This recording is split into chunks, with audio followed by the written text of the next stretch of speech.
Welcome to Kenton's videos. Enjoy the video. You start here, open Settings, then go straight to System or General Management. Models differ. Once in, tap Languages and Input, and then choose On-Screen Keyboard. You want to see the list of installed keyboards: Gboard, Samsung Keyboard, others. Make sure the keyboard you use is selected.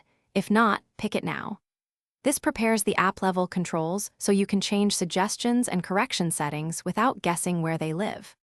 You select your active keyboard, for example Gboard or Samsung Keyboard, and open its text correction or smart typing menu. Now find autocorrection and switch it to on.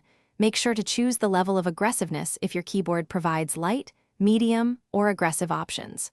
Once done, also enable suggestions and next word suggestions to improve accuracy. You're changing both how the keyboard corrects and how it predicts, which together affect typing speed and errors. You must test it. Open a messaging app and type a few common misspellings to verify autocorrect behavior. If the feature doesn't respond, make sure the keyboard app is updated, then restart the keyboard or reboot the phone to apply changes. If problems persist, clear the keyboard app cache or storage from App Info, then re-enable settings. One key troubleshooting tip: check for multiple keyboards enabled. Disable extras so Thanks for watching. Consider subscribing if we helped you.